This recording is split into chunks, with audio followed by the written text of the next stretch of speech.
It's been so long, but we're finally checking out Cartoons in Danganronpa Chapter 1 Deadly Life Class Trial Part 1. I saw it the other day and I was like, oh man, we have to react. This is one of my top 5 fan-made Danganronpa series and it is so high quality. Shouts out to That Cheesy B for creating this series. Please subscribe to them. All their links will be in the description. You have to subscribe. If you clicked on this video, I need you to subscribe to That Cheesy B right now because this series is crazy. Now, if you haven't watched any of the videos prior to this, you need to go over to his channel, watch all those videos, and then come back here. All right, please. Now, I did refresh myself on the case and I watched the investigation and the body discovery, and I have some predictions. I really do feel like it could be Mabel because there was some sus stuff in her lab and she seemed really naive about everything, but it seemed purposefully naive. I don't know. Maybe it's not her, but it also could be Jenny. I don't know. There's some things pointing towards Jenny, but Jenny was Star's friend, so maybe it's not her. But I can't really see it being anyone else. I think they are going to suspect Cartman. I just don't think it's Cartman. If anything, Cartman is involved. Maybe not necessarily purposefully, or maybe Star was going to kill Cartman. I don't know. I know we're not going to find out who the culprit is in this episode because this is part 1, but I can't wait to see how the trial just plays out in the beginning. This is our first time seeing the trial. It's going to be good, man. I already like the voice acting and such, so let's just jump into it. Danganronpa. Hey. Hey. We back. Very excited. Hey, it's Cheesy. Nice to see you all again. What's going on, Cheesy? I want to preface this by saying thanks for your patience. The last 2 years have been interesting, so I'm glad to see so many people still invested in the project after all this time. There are so many people still invested, believe it or not. That's how good this is. As a heads up, this is the first time I've ever done something like this and the first major video I'm releasing since certain things changed. What changed? We are all amateurs here, so there are a few hiccups here and there, and that's totally acceptable. You guys are doing this for free. In particular, the audio balancing is probably all over the place. It happens. Trust me. There's also a few instances where I didn't get the required lines from my VAs and it was already a hassle getting together what I did. Directing is hard and weird, I bet. So if there's a missing line read, there will be a little symbol to tell you I'm aware of it. I think it happens around 5 times. Okay. I'm pretty sure it's not going to be that much of an issue. But anyways, none of that matters. There's some overly complicated fan fiction that needs to be watched. And I'm here to watch it. I hope you enjoy. I will. Thank you, Cheesy.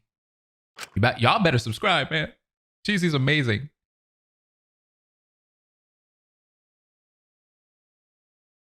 I love how this is loading up kind of like the game. Well, that's a lot of dots. Time. The moment you've all been waiting for. Yes! I'm so excited. The first trial of cartoons in Danganronpa is finally here. I'm ready. Gosh, I'm so excited. This is the moment we all find out who decided to take my life into their hands. Well, sounds kind of screwy when said out loud. Rest in peace. Anyways, I hope you've all got your theories ready. This trial is going to be a doozy. And, pretty long.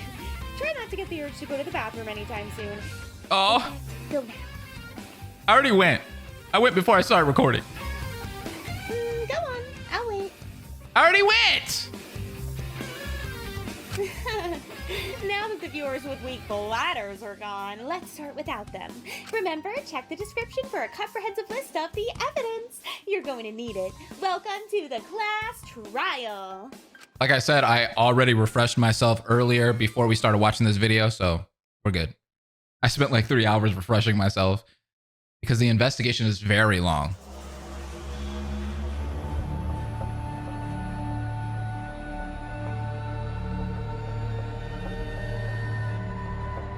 Is that the Simpsons couch? There are a lot of TVs.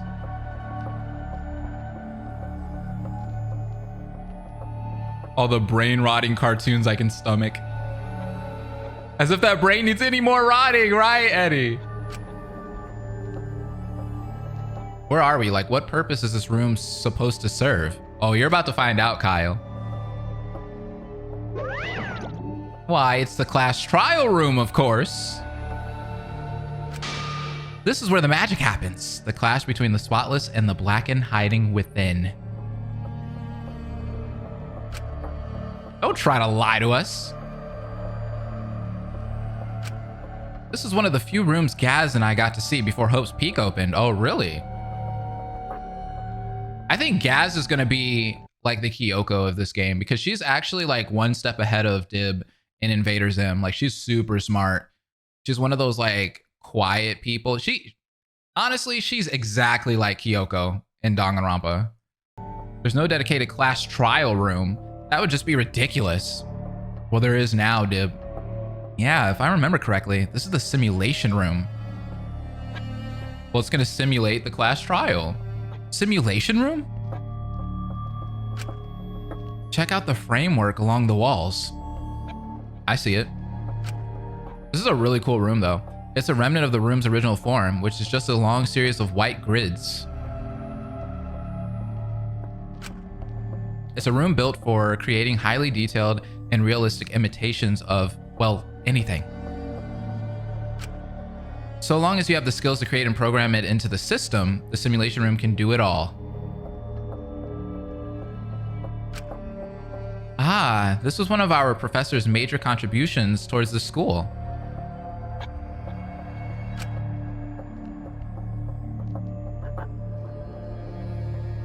Aww. Them working together, that's so crazy to see. He agreed to help develop Hope's Peak simulation tech to be as advanced as the ones we use for training practice.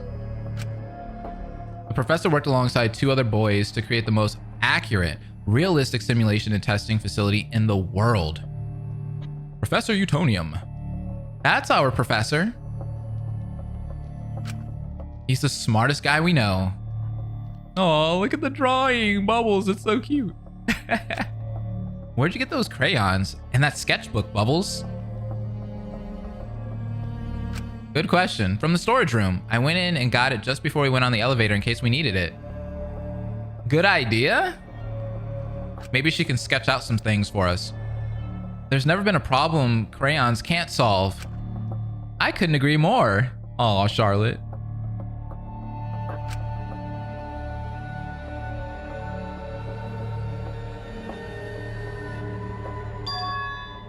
I already told you, rainbow smears are of no use to Zim.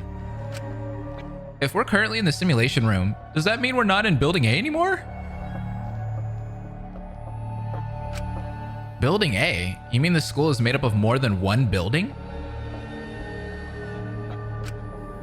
Huh? Don't tell me you've forgotten, Dipper. Hope's Peak is made up of 8 buildings, A, B, C, D, E, F, G, and H.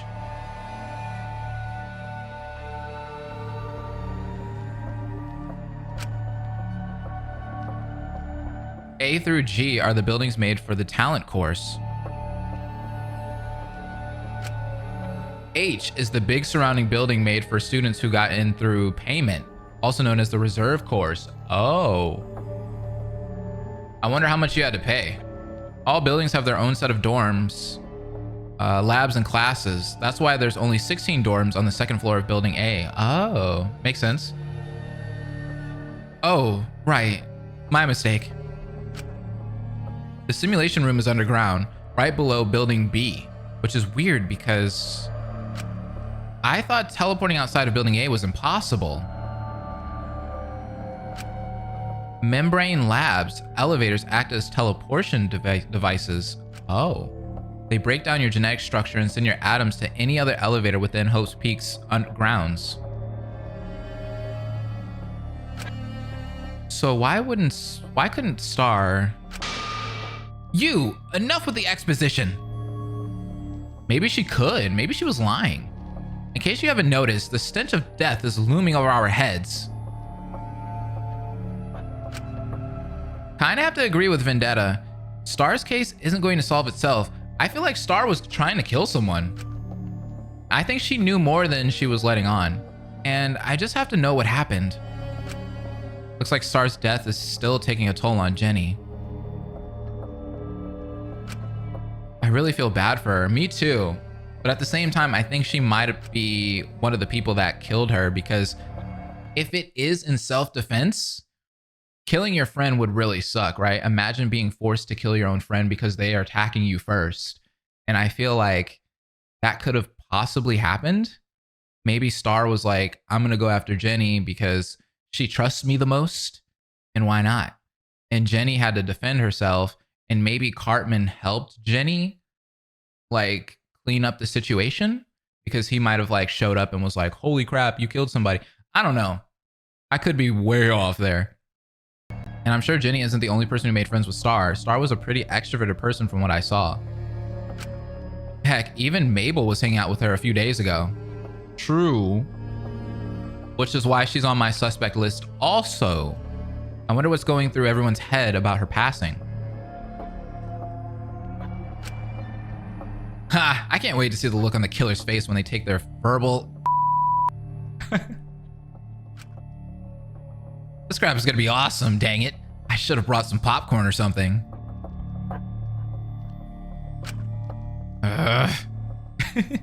Kyle hates Cartman right now.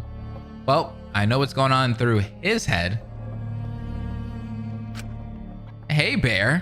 When do we start this thing already? Ooh, I'm so glad you asked. Everyone, take your positions in the class trial stands. Find which stand has your name on it, and we'll begin the trial post-haste. Yes, let's do this. I'm ready to go. Ready to start this thing.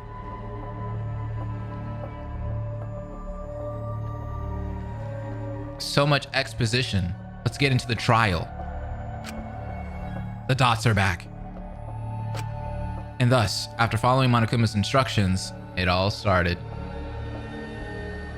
Who's it gonna be? The battle to find out which one of us killed Star Butterfly had begun.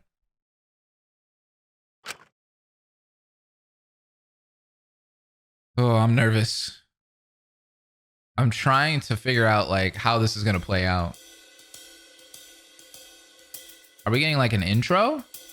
No way. Hey. Okay. The trial of Star Butterfly. Hey, this is a really cool screen. I love it. It's gotten a little weird. The truth button, start trial, subscribe. That's really cool. The Princess of Muni was found dead in the first floor's kitchen. Will our students figure out the tricks behind this murder? Here we go. Let's just start it. Now then, I suppose a brief explanation of the class trial is in order. During the class trial, you'll discuss with your fellow classmates the evidence. Their sprites look good. It points towards. Then you'll choose who you think the culprit is through majority voting. Vote correctly, and only the blackened will face punishment. Vote incorrectly, and everyone besides the blackened will face punishment. If they manage to dupe you all, the culprit gets a free ticket out of here. Good luck, everyone. Here we go. All right, does anyone have an opening statement? Titties. Of course. Does anyone else have an opening statement? What a peculiar circumstance! A smelly room full of smelly people. Vendetta. What? Already going in on people. Smelliest. That's Ed. If that's how we're gonna judge this, I'll place in my vote right now. Don't be ridiculous. Someone died here. The least we could do is take this seriously. I mean, if we don't, something bad's gonna happen to all of us. That's a really good Morty voice. But what could possibly be worse than bad hygiene? Wow, this really is a mystery. So, how do we start this stupid game? We just start pointing fingers at people or something?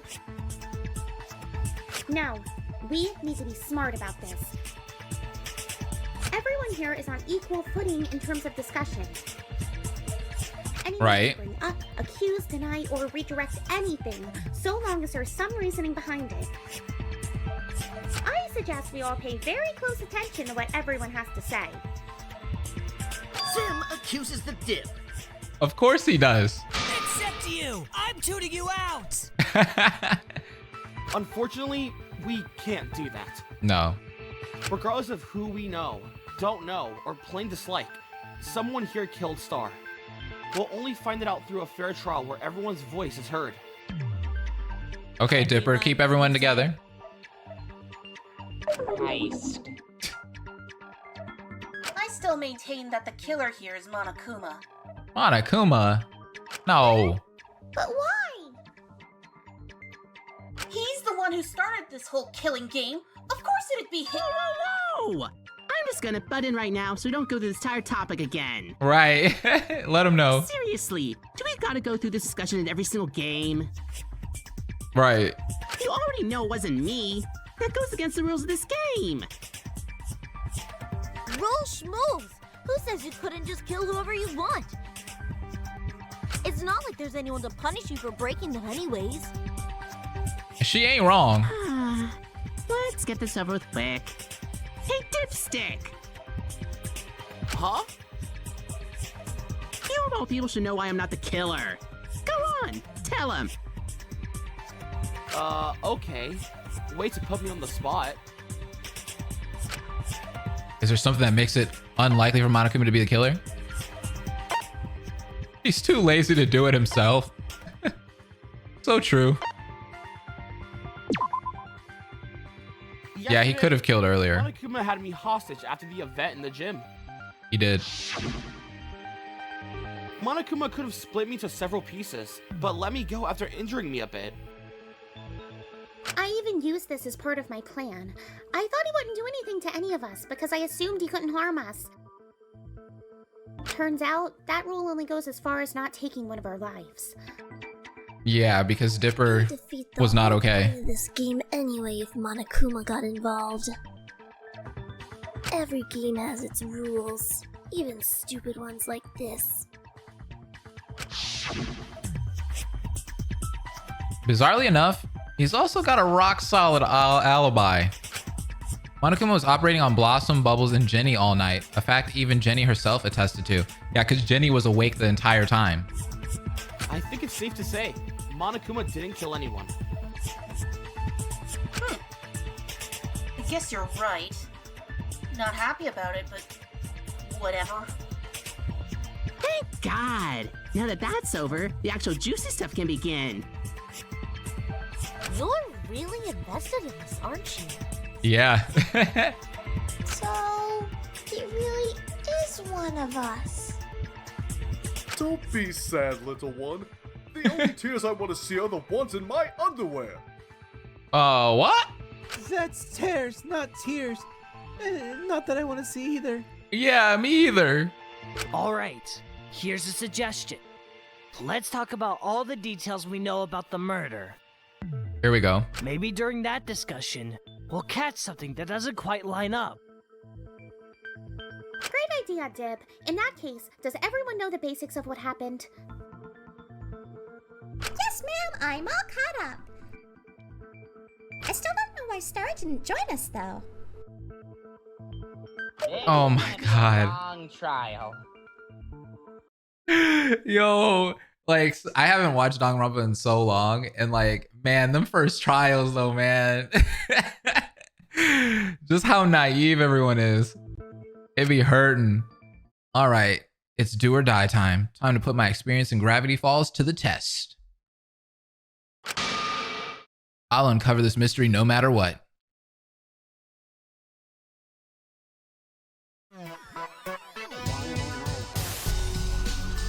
Hello, welcome to the first class trial. Yeah, I know. I'm amazed this is happening too. We all are. I'm glad it's happening though. Let's go over some of the things you'll need to know before we continue.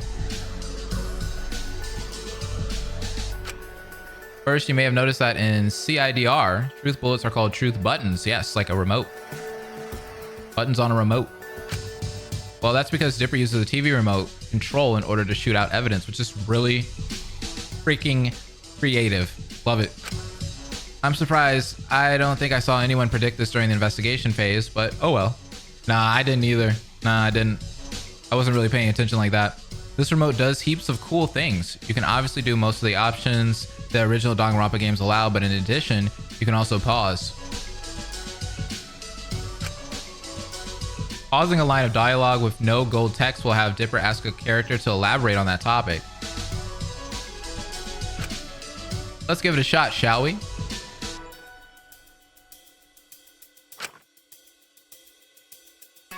That'd be super cool if we could actually interact with it.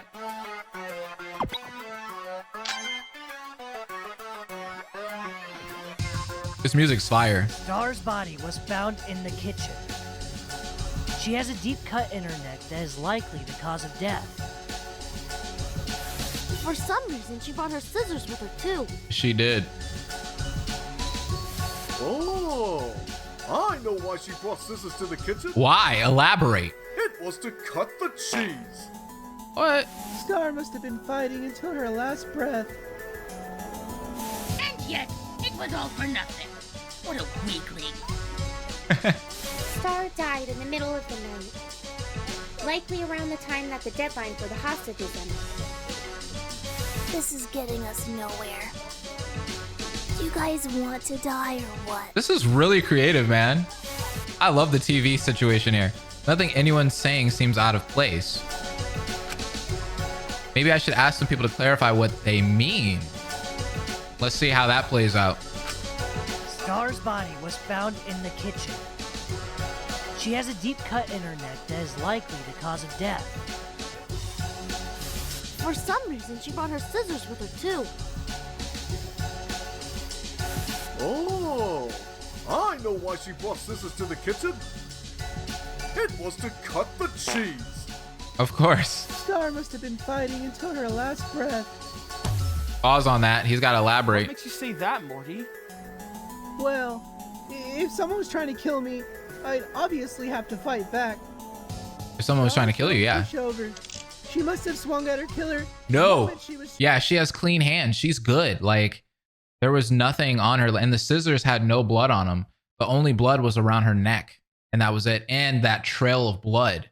So she was dragged from somewhere and brought to the kitchen. That's wrong! That is wrong.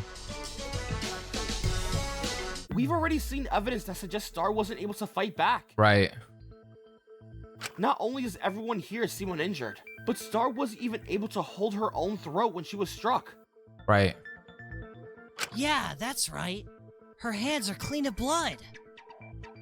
In case you didn't know, the first instinct someone would have after having their throat slit would be to clutch it to relieve the pain. Star's hands should be covered in blood in that case. But they aren't. Somebody used the portal too, by the way, because Gaz had an account where she said that she saw flashing lights, and it was like the blue light from like a portal, Star's portal to be exact, because Star's portals were blue. And I don't know if Star did those portals or if the killer did. And if the killer did, I wonder if they did it after the murder or before the murder. Who knows? Like I said, the scissors were clean, but there was also a knife missing. So the knife must have been the murder weapon, but where did the knife go? If she couldn't even do that, she probably couldn't hit her attacker either. No. Huh? What does that mean? I was thinking she died instantly. Seems pretty reasonable considering the circumstances, right? I don't know. That cut doesn't look deep enough for her to immediately croak. No. Then the food bled out with her hands tied behind her back. What? A devious maneuver. but a classic nonetheless. But How did you draw to that conclusion? right up before she was killed? Why would somebody do that? And when would they have gotten the opportunity to tie her up? All right. I think I've heard enough. Kyle knows. Huh? Oh my God, I know what he's gonna do. He's gonna accuse Cartman here. Because at the end of the investigation, he was like, Cartman did it. He had to have done it because I saw him at, I think it was like 11:50 or something like that. We can discuss all we want about how Star was killed or if she was tied up or whatever. But it won't get you actually did it. Here he goes. What do you mean, Kyle? The way Star died doesn't matter. What matters is who had the opportunity to go to the kitchen last night and kill her. Cartman was there. He went to go get a midnight One snack. person who fits that description. I wonder who it could be. It's Cartman. Yep, there it is. What a twist! Oh, wow. We're doing this already? Yesterday at 11:50, I caught Cartman trying to go to the kitchen. See, I was spot on, baby. 11:50. I told you we were refreshing out here. Hey, I'm the ultimate detective. I got this. I be storing that info. Floor hallway for a few minutes. I let him go and he didn't return until 12:10. 12:10. Yeah, you did say that. Cartman was at the crime scene for an extended period of time and has admitted to scoping out people to potentially kill. So then Star possibly died between 11:50 and 12:10. What a coincidence that we got a dead body on our hands in the kitchen. Yeah, this is slander. You got nothing to back up your thing. You were in the kitchen last night. Yes, I was. God fucking damn it! Wait, you're just admitting to it? Yeah, he did. He really did. Look at his face. It's too late to stay quiet now, Cartman. All right, so the three people who saw the body were Dipper, Bubbles, and then we found out that the Fiend counts. So we can't go off of that, unfortunately. If even Cartman is telling us he did it, we can probably end this trial now. He didn't say he did it. He said he was in the kitchen. I didn't kill the bitch. I was only headed to the kitchen for some grub. For some grub. Just because I went down there doesn't automatically make me the killer. That's facts. He's not wrong. If what Kyle is saying is true, that still makes you the prime suspect. He is sus. Plus, I don't like you. Feelings mutual, asshole. That's actually a pretty good impersonation of him.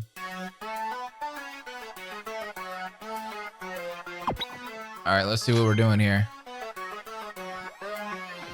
It's TV time. I may have gone down to the kitchen last night, but I didn't kill the bitch. But if you really went down there, then you have to be lying right now. The Earth Child had to have perished sometime last night. Her being present at the gym during the second motive proves this. Mm-hmm. But how, Scary Green Man? We all split from each other after the boy with the hat was crippled. Okay. And the body was found this morning. We know that. Even though we ain't got a specific time of death, We don't. anyone who was downstairs at nighttime is gonna have some explaining to do. They do. So that's how you wanna play, huh? Well, newsflash, I didn't see any of you guys when I went to the kitchen. But you saw the You didn't stop. you saw the Fiend though. The Fiend saw you because the Fiend was like hugging up on Cartman for sure. We saw that. You may not have seen any of us, but that doesn't mean you went undetected. No. Cupcake was in the kitchen that night, like she always is. Yep. Yep. I figured that since she was born there, she should live there. With that logic, most of us would be living in hospitals. Cupcake is always present in the kitchen. So you should have come across her. And what would happen if I said I didn't see her? You'd be lying. You'd be lying, obviously. Exactly, maybe we on the same page. What if I said, huh? Well, huh? That's a very interesting way of phrasing that. What if I said? It almost feels like he's choosing his words very carefully, kinda. He's not really good at it. Oh, yeah? Prove it, dipshit. That's right. What makes you think I did anything with that weird cat thing? Because it was rubbing all up on you. What happened that shows that Cartman and Cupcake interacted last night? Yeah, Cupcake treats Cartman differently. It's that one. Yes, sir. Cupcake was extremely aggressive with all of us during the investigation. That includes Charlotte, her handler, and up to this point, best friend. Yeah. She's even been shown to dislike antagonistic people before. Yes, the Fiend is not particularly friendly with me. Not that I wanted to be. But doesn't that kind of prove that Cartman didn't kill Star? Because that would make him an antagonist if he did kill her. And then the Fiend would not like him. So it like helps us out on knowing that Cartman was there in the kitchen, but at the same time, it kind of gives him a out, right? Where he can't be the killer, because if it's only mean towards antagonistic people, well then if he killed somebody, he would be an antagonist, right? So he didn't then.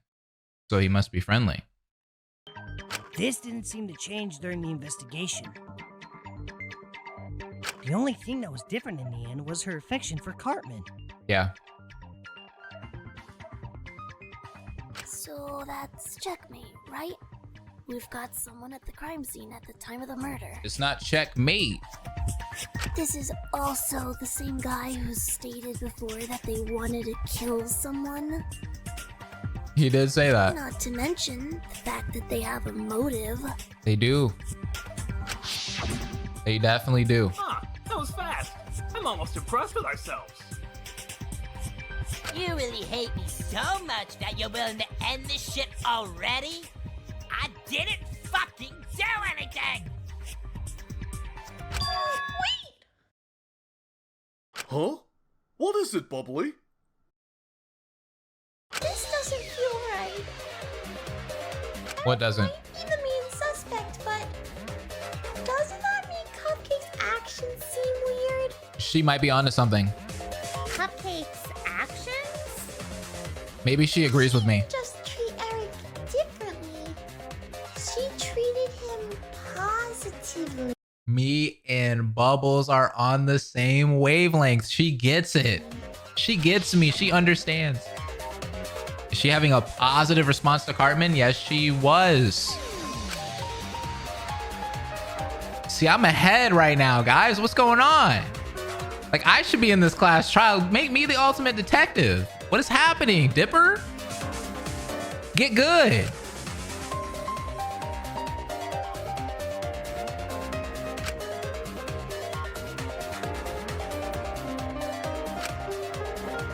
Attacks Charlotte and Mabel, yet she's fine with Cartman. I didn't think this cat thing could get any weirder. And then they explained the fiends. There's 4 different types of fiends. Snuggling up to him and everything. If I saw someone commit a murder, the last thing I'd want to do is get near them. Right, exactly. But she's a fiend. It's even in the name. But They like murderers and villainous people. no, they don't. Well, Not that I type. can't say this for all fiends, but for Cupcake specifically, that would contradict everything we've known about her. Exactly. She already loved Charlotte and hated Vendetta, so I don't think that's the right answer. But if Cartman was down there, he has to be the killer. There's nothing pointing towards anyone else being at the scene of the crime. That's not true. Is there really nothing that suggests there was someone else in the cafeteria at that time? I feel like there's something, no, 2 things we found during the investigation that prove otherwise. Let them know.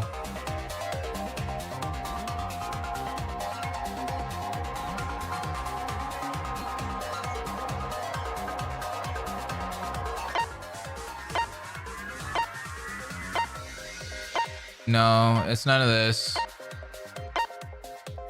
It's not the hairball. It was, wouldn't it, yeah, the ski mask, but the black sweater, yeah, both of them. Kyle, when you saw Cartman, what was he wearing? If he wasn't wearing the ski mask and black sweatshirt, then it wasn't him. What he's wearing right now? What kind of question is that? All right, because the ski mask had a little bit of blood in it. So whoever was wearing that had to be the killer. One that proves someone else had to have been downstairs during the murder. During our investigation, we found a large black sweater and a ski mask. Both of these have a very high chance of being related to this case. Oh, they definitely are. The ski mask is a small drop of blood inside of it, and the black sweater didn't even exist until we found it this morning. Huh? Why would someone bring those with them to the kitchen? Not very flattering. According to Dib's nerd brain, the lights in the cafeteria and kitchen are dimmed down at nighttime. Yeah, he did say that. With these two things in mind, you could easily blend into the shadows, like some weird baggy ninja guy. Baggy ninja guy. Oh, I see where you're going with this. If Cartman didn't have the black sweater and ski mask on his person, then who did? What? Kyle's like, oh crap. They are not going to be friends for the rest of this series. Not clear just yet. What if the sweater and the ski mask were prepared in advance and hidden downstairs? What? Oh, so Cream Puff put what he needed on the first floor, and then came back for them when he knew Blondie was coming. Then he could have used them during the murder without showing Kylie at him. Yeah, that's gotta be it. No. Let's try that again. Theory has many, many holes in it. That sounds overly complicated. I don't think Eric can fit that sweater. He's a big boy, but not that big. He's a big boy, but not that big. Sheesh. The sweater is indeed quite large. Not as large as my tallest, but still quite impressive. So if it's a big sweater, I doubt the majority of us could fit into such a thing. okay, so who could then? Who's a big boy other than Ed? Ed's big. I can't think of anybody else who's big here. Not to mention the fact we found the sweater in the Ultimate Sweater Designer lab. Kyle, you saw Cartman come back to the second floor. Did he have this sweater with him when you saw him? Mabel's the only one that wears sweaters, right? No. Other than Kyle? Why did Eric hid the sweater downstairs? Went to go get it after seeing Kyle, used it during the murder, hid it again, went back upstairs to see Kyle, waited until Kyle went back to sleep, and then went to grab the sweater and brought it back too. Oh no! Never mind. That's probably not it. No. I'm sorry, Bubbles. Well, that settles it. She tried though. If couldn't bring the sweater back to the lab undetected, he couldn't have been the one who brought it downstairs. And considering how premeditated this crime seems to be, if he didn't bring the sweater, he's probably not the killer. Mm-mm. I demand an apology. I told you guys I didn't do it. We know. You don't get what you don't deserve, fat boy. Oh, not the fat boy. I've got just one question, though. Why would he tell us he went to the kitchen in the first place? Grease Trap could have just kept his mouth shut and we wouldn't have had this problem. Well, it's good that he told us because we can move on from that because we would have been stuck on that topic forever trying to prove that he was there. That is pretty weird. Hey, Eric, what's your angle? He's definitely got an angle. Obtuse, obviously. He's sus. He's definitely involved in this murder somehow. Just don't know how. That's a good Ed laugh. So unexpectedly clever of you, Ed. I have my moments. You think there's a reason he would just reveal this information to us? Come to think of it, Eric has been revealing a lot of incriminating details about himself since the other day. He has. All these malicious threats towards everyone. Do you really want to keep us a stubborn act until we find our way out of here? Or is there something you aren't telling us? I've been observing every student in the school to see who would be the best to kill first.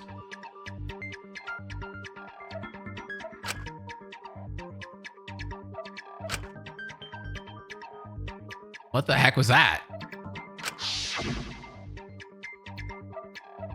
He's been acting kind of weird. Eric's been so honest lately. Just like a good boy should be. A little too honest, if you ask me. Ever heard of a pen pal, Pinocchio? There's definitely something weird going on here. What's up with him? Why would he tell all of us that he was in the kitchen? Why tell us about his plans on killing someone? Whatever. If there's something happening with Cartman, I'll expose it here and now. I mean, unless he's helping someone, unless he's trying to be like an accomplice of some kind. Or he just wants to play Nagito and be weird like that. Gather around, it's time to explain more mechanics in this made up video game that's not really a video game because I can't play it. Get ready to see a lot more of this because there's quite a few new mini games I have to introduce. Why is everyone so silent all of a sudden? It's creeping me out. Shh. We're reading the rules right now, Eddie. Reading a what? Oh! Oh! Dude, this is so cool, man. We don't have time for these bits. Okay, so remember how in the nonstop debates you were given 16 TVs representing every student? Yeah. Well, for certain segments, you'll only be given one television. This is called Channel Chasers. Every character is trying to come up with their own theory of what's going on. You have to flip through channels in order to find the one that explains everything. That's really cool. They went above and beyond. I mean, they could have just done basic Danganronpa mini games, but instead they wanted to go a little bit more creative with it and have it fit the aesthetic of cartoons. I love it. I still don't get it. It's like the best way to have a taste of both worlds, right? We've got to talk about Eric again. Sadly, yeah. Can't figure out this mystery otherwise. Sake of being a nuisance. No, I don't think so. It doesn't seem like he wants to tell us these things. Truth sack? Is that a real thing? I think I've read about that somewhere. What? Gosh, this debate team thing is super fun. Really? Has he been using the sack? I don't think I saw anything useful. Are you sure about that? Better keep looking. Hey, because we investigated the sack, but we didn't know what it was. There was a sack in a sack in a sack in a sack in a sack. Poor fools! The answer is obvious! What could it be? No, I don't think so. It doesn't seem like he wants to tell us these things. Is someone forcing him to tell us about his plans? Maybe. He's sick. I've seen some weird magical diseases like this before. Oh, I know! He's got a tummy ache! Yeah. Give him that. He's got a tummy ache. What? Ed, I think you may be onto something. I'm not onto anything. And nothing's onto me either. Hey, Ed. I'm there's a lost. ladder on your back. Oh no! Get off, Eddie! Oh! Works every time. Bro, there could be a chapter where Eddie manipulates Ed into killing someone. I'm just saying. You got to remember, Eddie is the king of plans, quote unquote. So, I mean, and he manipulates the heck out of Double D and Ed, so. That's not what I meant. Not exactly a tummy ache, but it does have to do with eating. Okay. I've been wondering why this bottle of monosauce is lying next to the memwave, but Remember Cartman's story. Hey! I didn't kill the bitch. I was only headed to the kitchen. Oh, yeah. So he's the one that drank the I sauce? went down there doesn't automatically make me the killer. That's interesting. I was wondering who Cartman was down did. there to grab something to eat. The reason the mono sauce was left on the counter was because Cartman ordered it for his meal. What did he eat, though? There's a menu outside the kitchen that listed as one of the items you can order from the memory. That sauce was destroying his stomach. About the mono sauce being an experimental item? Yeah. I'm still not sure what it does, but all experimental items have some kind of side effect. Yeah, like those chips that make your shit green. Shit's freaky, dude.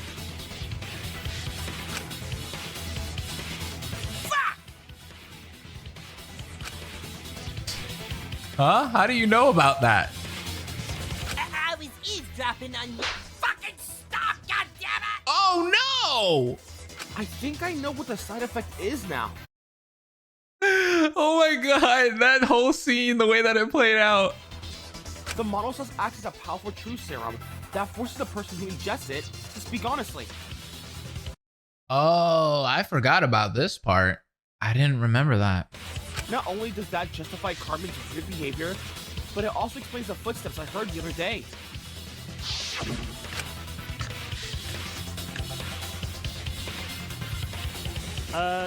Did anyone else hear that? Hear what? Never mind. Oh, That was near nighttime of our third day here. right. Then, on the morning of our fourth day, That's when he was weird.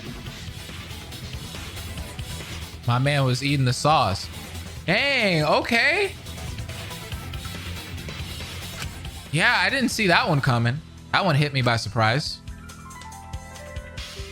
Ah! Erica learned how to order things from the Memwave during Dib's demonstration. Hey, when you're hungry, you learn how to Spying cook. on us? What of it?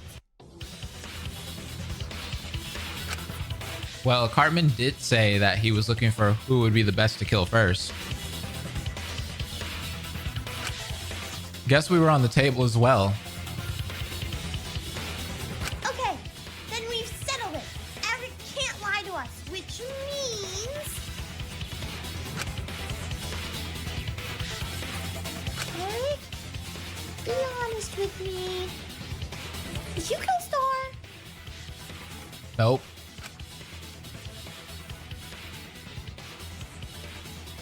Come on, out with it already. Did you kill her or not? Oh my god, just say it. His silence proves it. You went downstairs last night, killed Star. He won't open his fat mouth because he knows he'll blurt out the truth. He's about to say the truth now. Now that Kyle pressed him. No, I didn't kill her, goddammit. Right. Fuck you, Cal. The truth comes out! I'm never touching that shitty sauce ever again. No matter how tasty it is. Oh, it's actually good? Looks like we did it. We can strike someone from our list of potential candidates. Aw, Blossom, that's cute. Well, at this point, we might actually... Quit your blabbering. Ah! You truly are foolish, stupid morons to not realize what this means. Foolish? What are you talking about? Moron? Right. Means? Dipper, what's she talking about? That's what I just asked. Yes. Please kindly explain what contradiction lies in the large one's truth. A contradiction? What could she be talking about? Huh. Cartman isn't fat, he's big boned. Yeah, he didn't see any of us. Cartman went to the crime scene and was there long enough to prepare a meal. Yeah. But if he's telling the truth, why didn't he see any of us?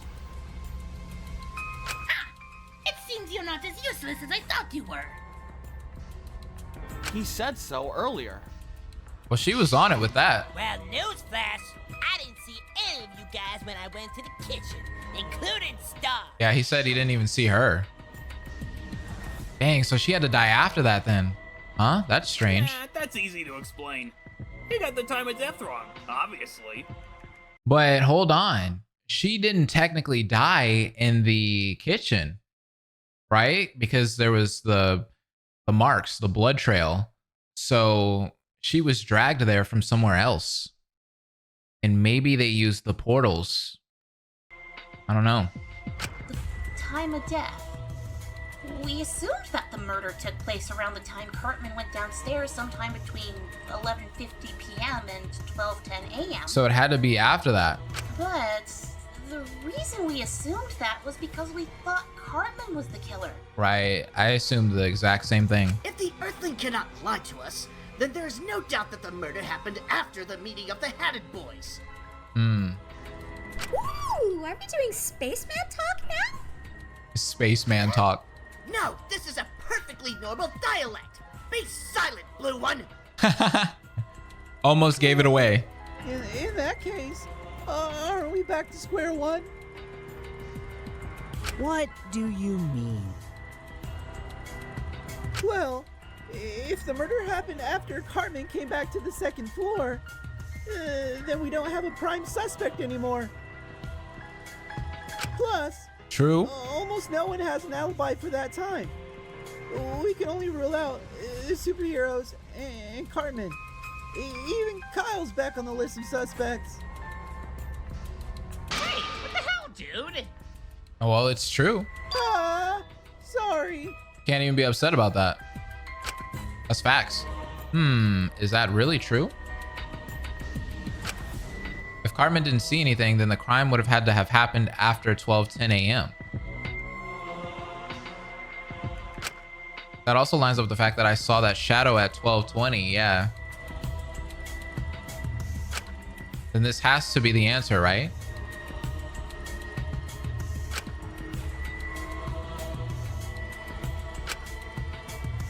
No, that doesn't sound right.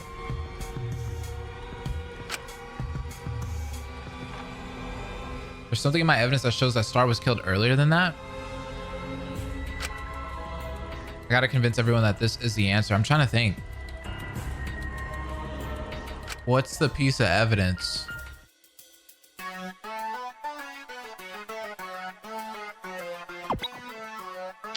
The monocollar?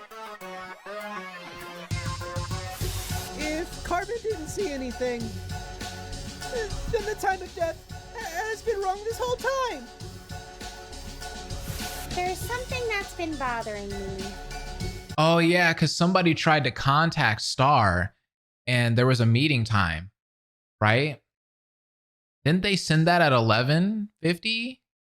I can't remember the time. I'd have to see that text, but on the monocollar, we saw that they sent her a message and I think they told her to be there ASAP, or there was a time listed. I can't remember though. Why did Star even go downstairs last night? Must have been for a midnight snack, just like Eric. No. That seems way too convenient. You think she was planning to kill someone too? I think she was. Yeah, I think Eddie's onto something there. I think Star was trying to kill someone. Yes. Absolutely not. Star was not that kind of person. We don't know that. Trust me, Star wouldn't lay a finger on anyone. Well, plus they were evil. You've only known her for a couple of days, right? Yeah, exactly. Can you really judge someone's true feelings in such a short amount of time? Nope. I think I have an idea. And didn't she have a motive for killing someone too? Because you remember the very first motive showed all of the people who were captured. Wasn't something from Stars in that? Actually, they show it right there on the bottom of the screen, but I can't remember which one was Stars because I haven't watched the show. But I think it's the mystery monocollar. Yeah, there it is. Got it!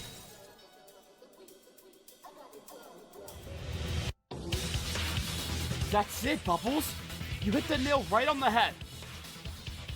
Did you hear that, Blossom? I did it! She's so cute. Want to explain exactly what you did, Dipper? She reminded me of one crucial piece of evidence we found during the investigation. This here is one of our monocollars. Yep. We found it hidden inside of that ball of yarn in the Ultimate Sweater Designer lab. Zip sliced his way in there with his weird hair. I said don't make fun of it. It looks good on me. For some reason, we're able to unlock this phone without the usually required fingerprint identification. Which was kind of weird. Two messages on it. But they weren't able to back out to see whose it was. It was at 11:50. Hey, we finished way earlier than we expected. We're cooking up another plan to get us out of here, and I need your help before we reveal it tomorrow. Come down to the cafeteria as soon as you get this message. Don't let anyone see you. It's supposed to be a secret. Interesting. 11:50 p.m. That's when that was sent. And then she replied right away at 11:50 p.m. also. Someone messaged Star last So it night. was ASAP. Whoa, now that's a piece of evidence. Whose phone is it? That's how we'll find the rat in this group. You couldn't figure that I'm out, not sure. For some reason, there isn't a name listed anywhere. which is weird. You had me and you lost me, boy genius. The interface is incredibly lacking, but you're still able to type on it. Even if we can't determine who this belongs to, the times on these messages are incredibly telling. 11:50. Pum. Wow, that's a lot of pums. It is a lot of pums. Wait, 11:50? Where have we heard this before? That's when that's when Kyle found Cartman. That's the same time I ran into Cartman in the hallway. Yeah. Interesting. But he saw no one though. Do you know what this means? It means that. It means when Star was supposed to head downstairs. Kyle and Eric were occupying the hallway. So then, how did she get downstairs without being spotted? Something was weird about that interruption. Do you know what this means? It means that. It means when Star was supposed to head downstairs. That is really suspicious how she just interrupted Gaz like that. Because from what we've seen in Danganronpa, especially fan games before, and even the main game, is when somebody is a killer, sometimes they try to take control of the class trial the best that they can, right? So they always try to deduce everything. And Mabel's doing that all of a sudden. And like I said, when she was in the investigation, she was really naive. And now all of a sudden she's interrupting Gaz and just like super into it. You know? It's a little sus. Kyle and Eric were occupying the hallway. So then, how did she get downstairs without being spotted? It even says in the message that she should avoid being seen. That's not exactly possible when Cartman and Kyle are blocking the exit. Measly bags of flesh, you've changed nothing. This only proves that the magic girl went to the kitchen after 12:10. Zim is still right as usual. That sounds pretty weird, though. Is that a challenge, ballerina girl? A challenge? No, silly. I just think it's strange that she would text someone back like that. She said, "I'll be right down." But that would be like a 20-minute waiting time. I don't think it'd be very nice to leave someone waiting for so long. Oh, that's a good point. So what? Who cares about being nice? Just wait for them to be finished, stupid girl. All right. I think another thing, this has nothing to do with the trial, but it kind of backs why I think it could be Mabel, is because it would put Dipper into despair. And you know how that first trial has to really put the protagonist like in a bind where they fall into the deepest despair of all time. Like Makoto, for instance, losing Sayaka, and then you had what's his name? Shuichi losing Kaide right away. So like Dipper losing his sister would be kind of messed up, right? And it would just kind of follow the pattern of Danganronpa, and it would just make sense. Yeah, not seeing how that changes anything. Because he doesn't have a love interest, he just has a sister. She has no hostage, no target on her back, and a fairly bubbly personality. She was probably the student in this game with the least amount of built-up stress overall. Except maybe Charlotte. Hooray! She had just received a message about an escape plan from a trusted friend. It even told her to come down as soon as she got the text. Yeah. I can totally believe that the bitch would try to get to the cafeteria as soon as possible. She's not exactly what I'd call smart. Cut her some slack. She's not an idiot. Besides, you're missing the point. Right. The real issue is... How did she get downstairs in that time without Cartman and Kyle seeing her? Maybe everyone's just like doing that to Gaz because she's just so quiet. I don't know. I thought maybe I was onto something with Mabel interrupting her, but maybe not. But it is kind of funny how it's the two characters that I suspect doing it though. It's Mabel and Jenny that have done it so far to Gaz. Smart. Cut her some slack. She's not an idiot. Besides, you're missing the point. Right. The real issue is... How did she get downstairs in that time without Cartman and Kyle seeing her?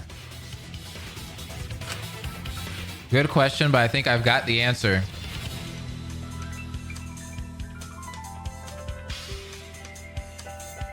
The scissors?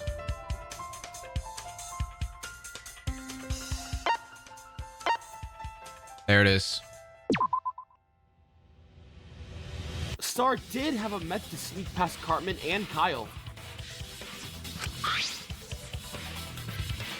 Oh yeah! She was able to create portals and jump with those things, right? With a portal, she could easily make it to the cafeteria unnoticed. There's also another piece of evidence that suggests Star left in an unusual manner. Pairing it with the scissors makes everything line up.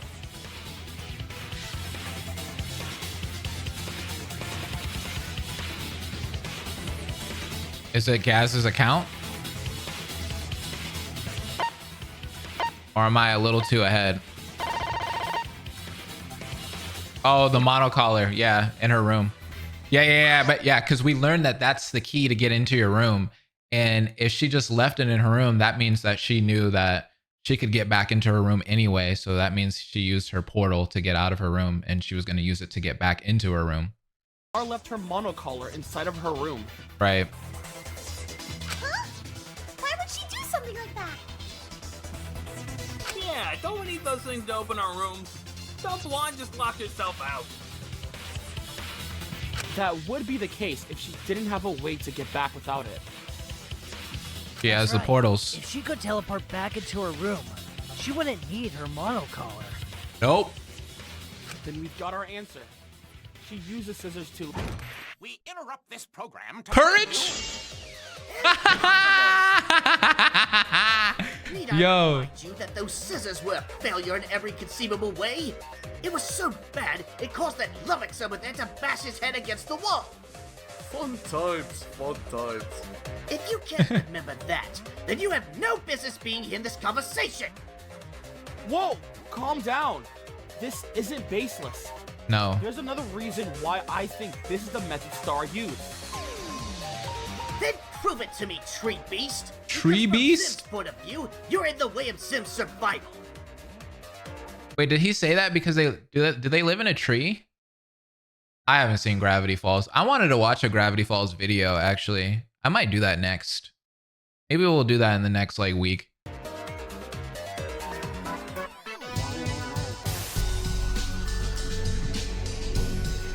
Oh, did I find the bloody Gur? Is that what that said?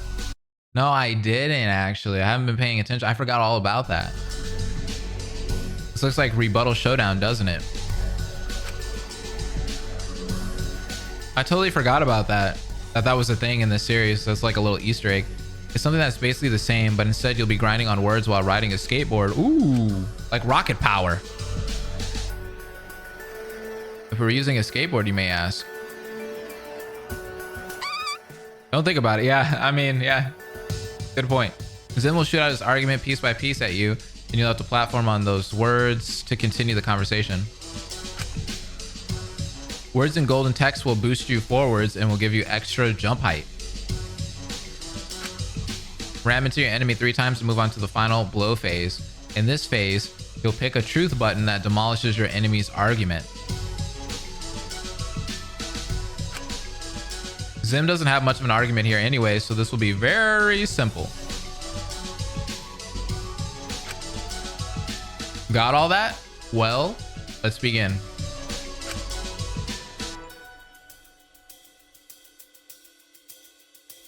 Music's so good.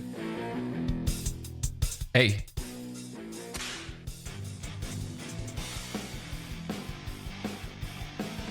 Yeah. Those scissors are completely useless in every way. This is so cool. Insane. We already saw her plan. Ooh, the boost. Nice. She tried to escape this building to no avail. So how can you suggest she used them with no evidence? Watch it. You will stop hitting Zim this instant. There's no evidence that points to the scissors being of any use. Gaz's account, you're a liar. Think again. Hey. The scissors were definitely used here. Gaz can attest to this. She can. The blue lights, girl. The blue lights. Have to. Yes. Oh! Why you poke her? She's like, what? Huh? Wait. Ooh, she mad. Fine. She opened her eyes. I saw a bright light flash in my room twice last night. I didn't see what it was, but I guess it could have been Star using those scissors to teleport into my room or something. Yeah. That's stupid. If the scissors really worked, then why wouldn't she just use those things to leave this stuff? Because she couldn't. Well, now you just contradicted yourself. Can she use the scissors or not? I didn't contradict anything. You have to remember, for the past few days, Star has only been using the scissors to try and escape the school. Yeah. So what if it isn't that the scissors aren't working? They're just restricted. Restricted. Right. That's why I said I think she knew more than she was leading on. Because there was another point where there was iron bars and she said, oh, my scissors don't work. But I think she was lying. Good point. Even though the scissors appeared to be broken, she was still making portals either way. Yeah. You'd think that she wouldn't be able to make them at all if that were the case. Then if Star instead created a portal that teleported her within the confines of the school, there wouldn't be any issue. Unfortunately, that's also wrong. Huh? If that were the case, then there would be no reason to enter Gaz's room. The only way Gaz could have seen the light emitted from the portal is if they were used to enter her dorm. However, all that would do is lead to her being potentially spotted by Gaz. She could have just teleported directly to the cafeteria instead. Alright. So did somebody else use the scissors and they didn't know how to use them? And they just happened to be in Gaz's room by accident? I'm a little lost here. Because she said that the flash was twice. So that means they came in and they were probably like, oh crap, not the right place. And then they went back in to leave. So, why did she choose Gaz's room? She didn't have a choice. She didn't have a choice. Interesting. That is confused. I'm a little confused too. For once we're on the same page, Lumpy. Think about it. What happened when we started demonstrating going through a portal on our first day? She cut the area in front of her, created a gateway, then what happened next? She just reappeared in the room. Obviously. Yeah. It didn't go anywhere. Star can still go through portals. She just can't go through portals. Yeah. Not to mention that bit of hesitation in her voice. And I'm back at it. Ooh, wait a second. That's different. Thinking back on that, Star didn't seem phased until she had already gone through the portal. If everything else seemed normal to her until that moment, the scissors must still be functional in some way. Dipper does have a point. I kind of have experience with this sort of thing. Whenever Rick uses portal gun, a failed portal will usually have the user bounce off of it, not being able to enter at all. Right. Yeah. Or you'll disintegrate. Well, you don't want that. Disintegration! That's my word of the day. Where are you going with this, Dipper? A portal isn't just a flat object. It's a gateway. Right. Something that connects one area to another by introducing a physical null space. Now, let's imagine that said null space was put onto a piece of solid matter. Said solid matter would be, in short, gone, for a brief moment of time. It would essentially give something a temporary state of non-existence by storing it in a... Oh my god, you're boring the absolute shit out of me! I'm not gonna lie, I was confused with that explanation. Like, that was just too much. Just say use the scissors and face to the wall already! Okay, yeah, there we go. Oops. What? Phase through the wall? Yeah, that's pretty much what I mean. Oh, so their rooms are next to each other. So she phased into Gaz's room because their rooms are next to each other. So she went through the wall, went to the other side into Gaz's room. But I don't get that. Dipper, where did you learn all this? Oh, but that makes sense because if you pay attention to that little like clip of Gaz sleeping, you see the portal over here on this side, right?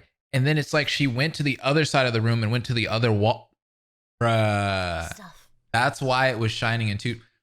Bruh. Okay, I get it. I get it. Falls and journal number 3. I get it. I get it. Never leave home without it. Oh, sweet! You went through with that idea of writing a new one. That was fast. That's pretty cool. But wait, so you're telling me those things can't teleport, but they can go through walls? Then no one has to die anymore. We've got our escape route. Ah, okay. I was missing out on that. Like, Shit. You're right.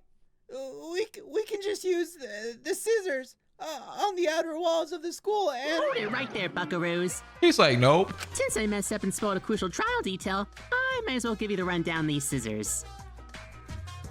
Uh-oh. Okay. That doesn't sound promising. Oh, it's definitely not. True. In this school, the scissors can only go through walls. It's just as Dipper suggested.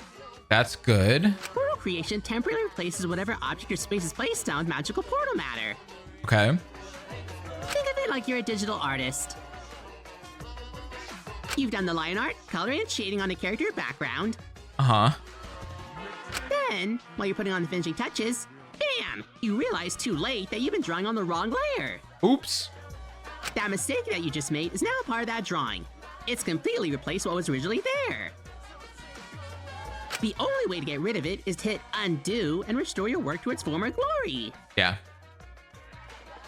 In a nutshell, that's what these scissors do automatically. The entire process of placing a portal on the wrong layer and undoing it seconds later. Isn't that neat? However, in their current state, the range of thickness that they can be used on is quite limited. Ah, there it is. It's the range. Thickness? The thickness. Not that kind. Gosh, and they say I'm gross. Oh my god. Shut up! That's not what I was thinking. Yeah, sure. Okay. As of now, the portals can only move through a surface of around 5 to 6 inches or less. 69? Love it. That's just barely enough to go through something like the average host peak dorm room. But as for the outer walls of this academy, that chance. I figured You know all of this. Monokuma would have that figured out.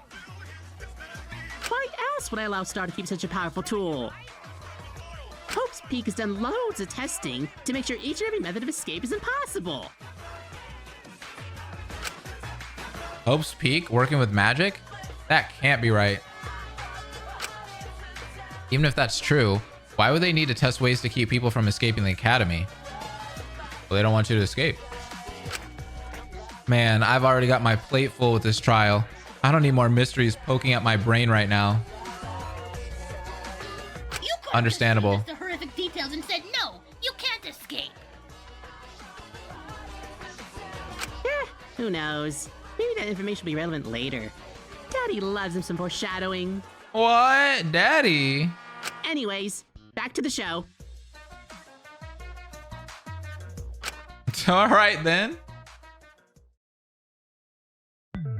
It's been settled then. Star used the scissors to go through the wall to Gaz's room. Mm-hmm.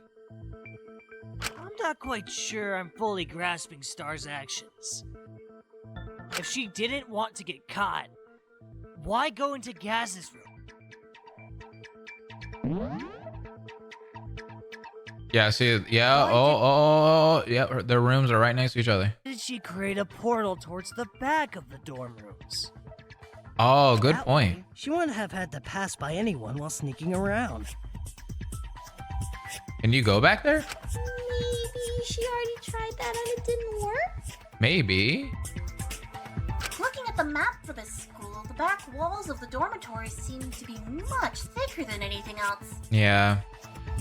Monokuma already said going from room to room is just barely possible. This extra space was probably too much for the scissors' limited range. Not to mention Blossom and Bubbles were gone for that night. Going into Gaz's room meant she only had one person to sneak past. The other two rooms would have been empty. Oh, that's why she went that way. Okay. Understandable. Going the other direction wasn't an option either. Because everybody else was there in the dorm. That's like 3 people Star would have had to sneak past. Yeah. Instead of 1. The chances of that would have been really impossible. So it was the least risky option available. Yeah. I get it now. Hilarious that her failing to stay hidden actually helped us. You've been silent for a while, asshole. What's on your mind? Just one thing. If Star went through these 3 rooms and appeared out of this wall at the end of the hallway, why didn't you see anything, Kale? Yeah, good point. I was kinda yelling at you the whole time. Not to mention your fat frame limited my field of vision. I like how the sprite was wider right there. And this is what I get? It makes sense though. There would have only been a small amount of illumination coming from that area since it's facing away from them. It would have only lasted briefly before being shrouded in darkness again. Very plausible for Kyle to miss something like that, especially with Cartman there. I don't know about that. That's kind of weird, but okay. We'll let it happen. I feel I love that sprite, but I feel like if she used the portal, like you would definitely see that. Like if you saw like a bright light, like even if it was like your field of vision was kind of like blocked a little bit, like I'm pretty sure you would still see it in your peripherals. You know what I mean?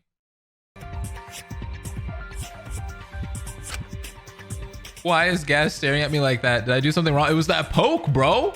You messed up there. You shouldn't have poked her. Ooh, she mad. That's that death stare. She's drilling a hole into my skull with that glance. I don't like this. Yeah, you done messed up. Okay, that mystery's been solved and I'm proud of us, but what does that tell us? Yikes! Jesus, that scared me. It gives us the real time frame of the murder. Due to the argument that started at 11:50 p.m. and Cal's presence on the 2nd floor until 12:10 a.m. That has to be the frame of time where Star was murdered. Star's response to the text message shows that she had to have been alive at 11:50 p.m. She had to have already been downstairs before Cartman arrived, and by extension, so was the person who sent her the message. Yeah. The murderer. A murderer. One of you assholes almost definitely killed to save one of the hostages. She's still staring. Take into account the motive deadline, and you can reduce that to a 10-minute window. 11:50 to 12. To 12? Yeah. That raises another question, though. How come Eric never saw anyone while he was down there? He didn't hear anything either, apparently. I've been thinking about this, and maybe It didn't. the murder didn't take place in the cafeteria. No. There's a blood trail that shows that she was dragged to that spot in the kitchen. Maybe she was carried there after Cartman went back upstairs. Maybe. No, Could be wrong. The message Star got clearly said for her to meet them in the cafeteria. If Eric arrived shortly after the murder took place, they couldn't have gone very far. Maybe. Plus, the only reason the sweater and ski mask were used was to shroud the killer's presence in darkness. And it was dark down there in the cafeteria. So yeah, she's on to something. Yeah, I think she's Blossom's definitely right. If the murder happened anywhere else, they wouldn't have needed to prepare those two things for the kill. So they ninja'd her for real. They literally snuck up behind her with a ski mask and black sweatshirt or sweater. And then, you know, it was dim down there, so she couldn't see. So yeah, they cooked her, man. We would have seen another trail of blood somewhere if the murder happened outside the kitchen. She had no time to defend herself. I guess you're right. My bad. Alright, check it. I've got the perfect theory that'll blow this whole case wide open. Watch and learn, simpleton. Watching and learning, Eddie! Hi, this is Cheesy. I hope everyone's enjoying everything so far. Hi. But I'm about to break up the flow of this video a lot. Okay. If you don't care about what I've got to say, there's a timestamp on screen so you can skip forward to the rest of the trial. We're gonna listen. But if you're watching this live, then yeah, maybe go to the bathroom or something and get some dinner, I don't know. So why am I here? Well, because what's happening here is that this script is now around 2 years old, and in that time I've learned a lot more about my personal limitations and trimming the fat of my writing. See, what Eddie was about to bring up was the possibility of an item from the memwave being able to make someone invisible. Dib denies this and says that only he and Gaz would know any secret codes that could create any experimental items. Dib saying that put him and Gaz on the hot seat, as if the theory is true, then Dib and Gaz are the only potential candidates for being the Blackened. This starts a new minigame, which, yeah, I'm accepting defeat on and saying it's too ambitious for me to animate. Essentially, it would have had Dib and Gaz piloting a box and moving up and down to avoid arguments while Dipper asks important questions for them to refute. I've mulled over this for a while now, trying to make this work in a way that I find satisfying, and I think at some point you just gotta accept that you can only do so much. That's true. Yeah, like you want to be impressive. Like you want to give people the high quality stuff and you want to do things that wows people. But at the same time, you got to understand that like if you don't have the time or the skills or the ability to do it, just got to take the L. I've been there. I've definitely done that in the past. There were like some really ambitious videos that I was super hyped about. And I was like, oh, I'm about to do this and do that. And I can do the editing for this. And once I started doing it, I was like, oh crap, I don't think I'll be able to do this. Or it's going to take me months to do this. Or I'm going to have to like learn so many different new skills to be able to do this one thing. And that's only that one thing. And then I'm going to have to learn new skills for the next thing. So if I just got rid of this one thing, then I could just, you know, learn that other thing. And then I would be good for the rest of the thing. You know what I mean? I'd be able to finish this thing in like maybe in the next couple of days or weeks or whatever. So I definitely understand that. People, I'm a perfectionist at heart, and those two things I'm like that too. Combined to put me in a rough spot. So for the sake of actually, you know, releasing this video without having to rewrite, re-record, and re-edit several minutes of footage, okay, I hope you don't mind that we just move on from this and continue with the rest of the trial. At the very least, I'll put what's missing from the script into a pinned comment below once the live stream ends, so you have context for what was originally there. Again, yeah, you don't need to understand it. Understandable. Editing a big trial like this, and we'll do better next time. Anyways, back to the show. I'm still impressed with the trial. It's still amazing. Looks like the membranes are innocent after all. I never really doubted them to begin with. I just wanted you guys to defend yourselves. Man, I thought I had that. Well, you win some, you lose some. Phew. Glad that's over. I'm still waiting for it to be over. What are you talking about? You're free, aren't you? Not what I mean. Hey, moron. Dipper? Huh? Who? Me? Yeah. You've got one more chance. You waste my time any further and I'm stepping in. I'd like nothing more than to get this over with and go back to bed. You're getting in the way of that. Facts. Jeez, when She did just you wants get to so sleep. hostile? Dipper's been doing most of the heavy lifting in this trial. Show him a little bit of respect. No. Dipper walked so Gaz could run, bro. She's running this trial. I'll be sure to do that after he does something he's supposed to do. What is that? Oh.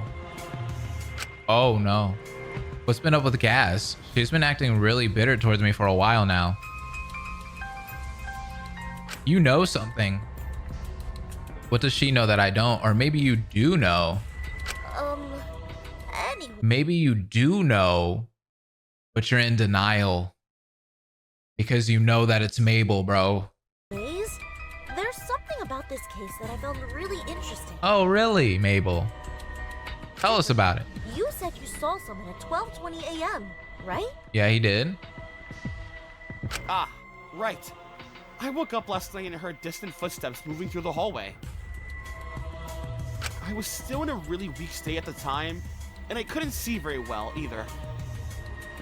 So when I peeked outside the nurse's office to check who was there, all I saw was a shadowy figure walking away from the storage room. I remember. I'm assuming this is our killer, correct? Maybe. Question mark. Huh? Away from the storage room? I thought the killer was in the cafeteria. Isn't that almost on the opposite side of the building? Looks like it. That's right. But there's a reason for this. They have the scissors?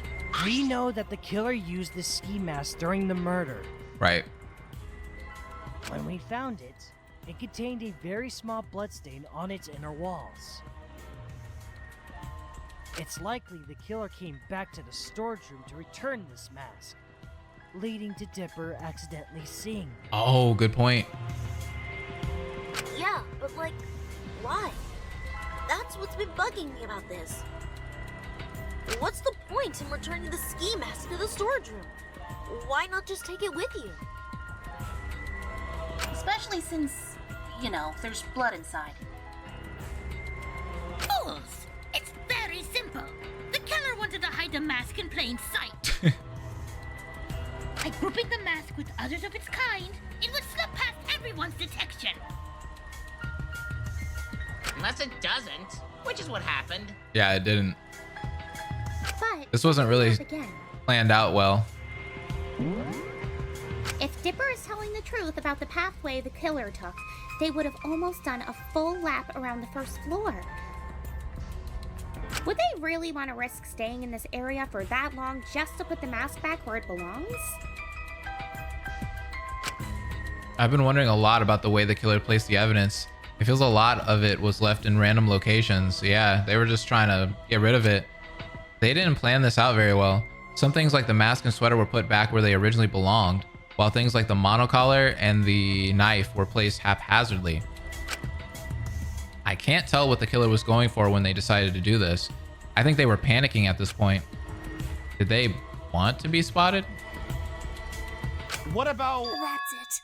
I can't listen to this anymore. Bro, she's done. Leave it to my geeky brother's best friend to overcomplicate a problem this badly. Bro, she's over it. She's about to run this trial. In this enormous tangent of discussion, you've managed to not only fail to reveal the obvious, but also implicate me in the process. You're even more pathetic than I imagined. Alright, so what is it then?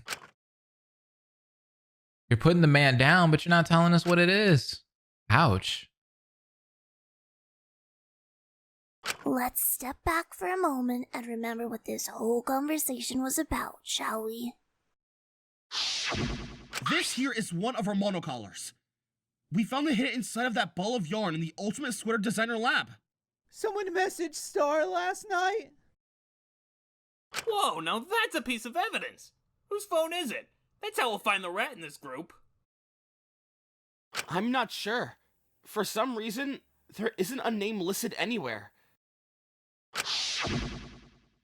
I've been sitting here hoping that someone would bring this up. But of course, I have to be the one to state the obvious. At this point, how Star got there and why Cartman never saw them barely matters. What matters is the monocollar itself. Yeah. If we find the owner of this unclaimed phone, we find our culprit. It's as simple as that. True.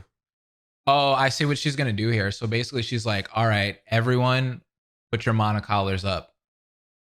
Who doesn't have one here? Okay. So you don't have one and then you don't have one. Or if it's just one person, you don't have one. It had to be you. Bam. It's over. And what are you saying, Gaz? You guys are seriously bad at this. Just have everyone pull out their phones. There it is. Easy.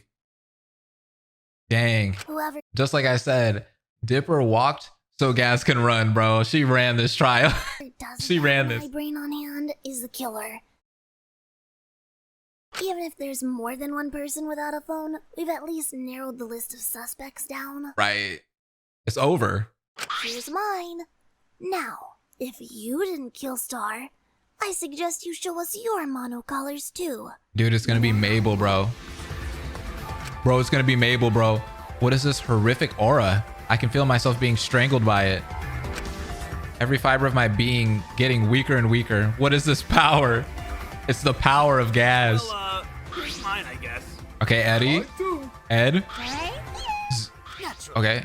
Zim, Charlotte, Vendetta. You instruct me on anything, purple girl. Here. Okay, Morty. Dib. Okay. You gotta show, man. But I'll do it anyway, just flex. Mabel didn't do it yet, and Dipper didn't either. Got it. Kyle did. Blossom did. Bubbles. And here's mine. Oh, it's Mabel, bro. Bro, I knew it. I freaking knew it. I knew it was Mabel. I knew it was Mabel. Who are we missing? You know who we're missing. That's why she was looking at you, bro, because she knew that you're in denial right now. But yeah, she also knew that, like, you know, you were really overlooking the monocollar thing. But dang, Jenny doesn't either. I must have dropped it somewhere. Oh my god, dude, these are the two people I suspected. Holy crap. I left mine upstairs. Oh bro. No, really, I know how this looks, but that's why it's not here. There's no way. Mabel? I swear this isn't pre-watched. I swear that. Bro, I swear. Bro, that's crazy. And that, ladies and gentlemen, is how you weed out suspects. Play my song. Play my song. You could learn a thing or two, Ultimate Detective. Sheesh. You two, we've got a lot of questions for you to answer. Bro. Neither of you have your phones. We've got a phone with no name on it right here.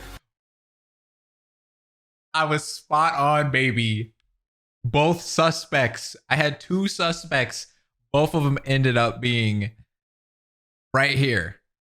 So it's one of the two people that I suspected, Jenny or Mabel. Whoever this belongs to was the one who sent the message to our victim, the one who killed Star. Dang. It's definitely got to be Mabel. It's not going to be Jenny. It's not. Because Jenny's not really that relevant like that. And it would just be stupid.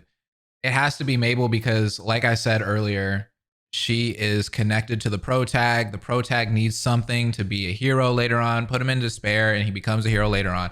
Danganronpa. So it has to be Mabel. Our culprit is one of you. That's sexy right there. I like that. That is really cool. That actually looked really cool. Yeah. Is that it for the video though? Hey. Oh, can you believe this, guys? I can't. It's come down to 2 prime suspects. I see that. I'm on the absolute edge of my seat. But don't you already know who did it? Kablam! I'm playing it up. Not many people know this show, bro. This show is such a lost show. People don't know Kablam. And you remember the little action hero show that they had on there? It was like a bunch of action figures and they were like heroes or whatnot, but it was just toys. It was weird. For the camera. Now shoo! You're not even supposed to be here. Kablam was just really like random. Someone gets their own talk show and now they think they're the Queen of England. I had to give her a piece of my mind, princess or queen or whatever she is. Anyways, we've reached the halfway point. The video ends here, but it will continue onwards in part 2. When is that coming out? See you then. I'm curious. I'll be really excited for that though. Phew, man, I'm good. I should get my own spin-off show or something. Maybe one where I fight monsters and defeat evil. Oh, I could have a cute boy as my sidekick too. We could call it Star versus the Forces of Evil.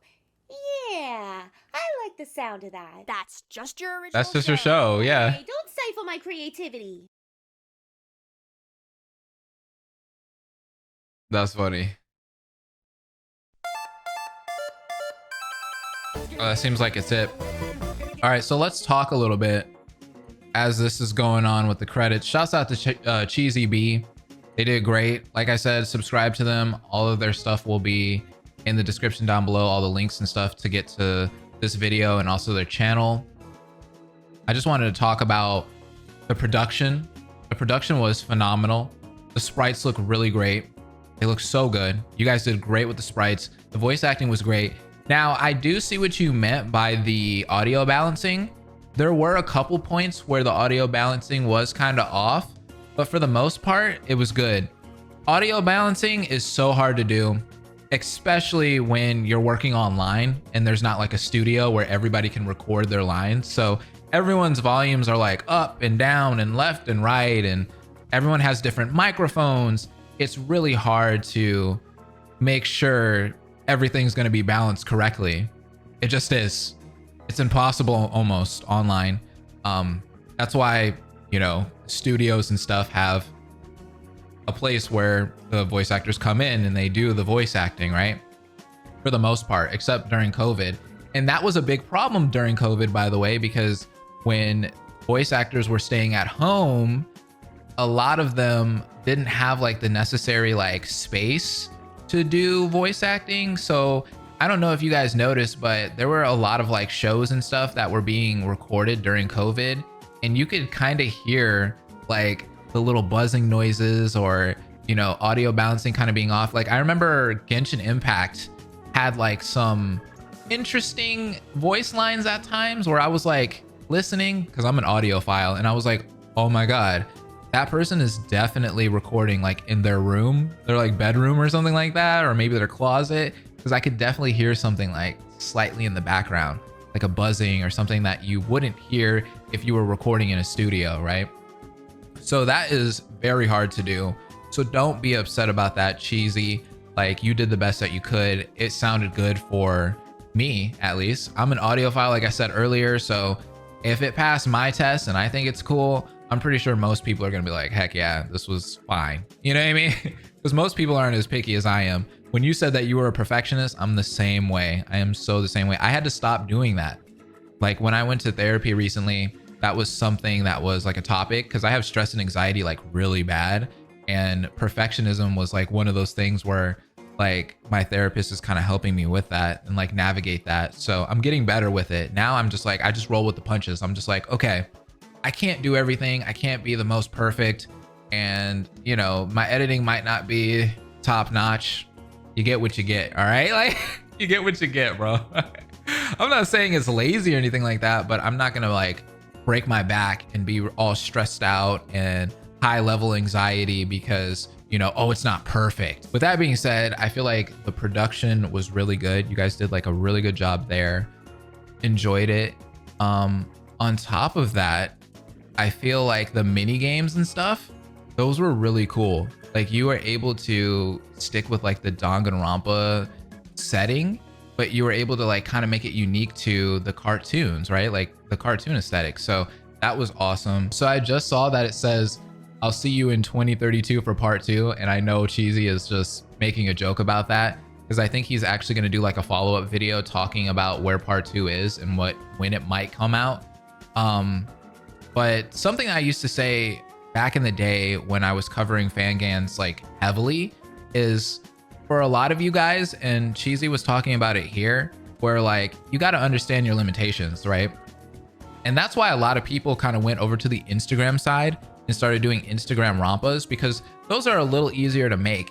And some of the best Instagram rompas, in my opinion, don't have like a ton of effort put into them.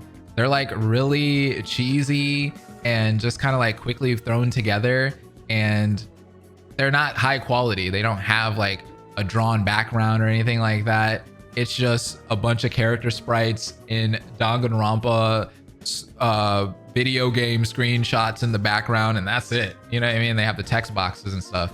And that is something that Lazy Rompa did. And Lazy Rompa is one of my favorite, if not the favorite, Instagram rompas that I've ever checked out. So Lazy Town was fire, bro. Like that was like one of my favorite shows growing up. So it was really cool to be able to see it in Danganronpa form, and they really did well with that. And it's really thrown together, and it gets better like later on in the series. You see it like improve.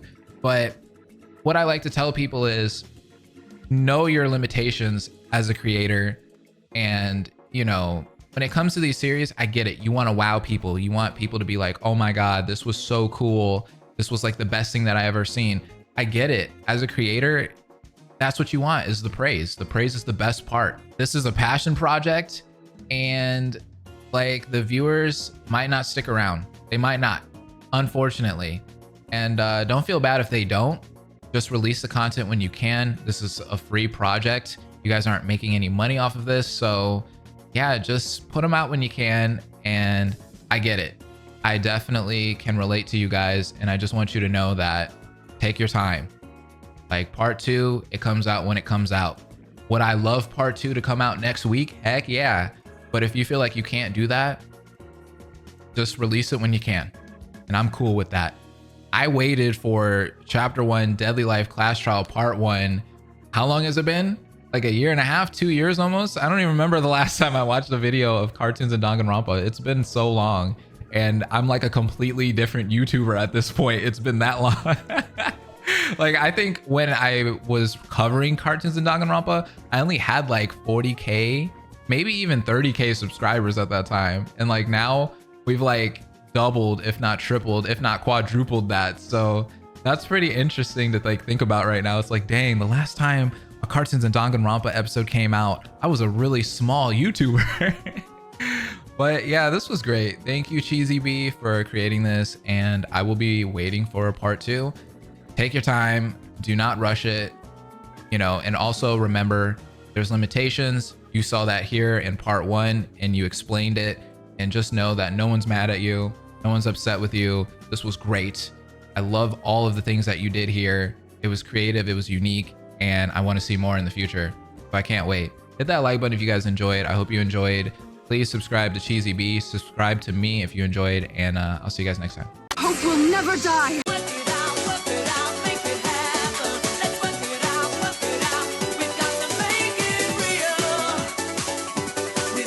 Stop playing with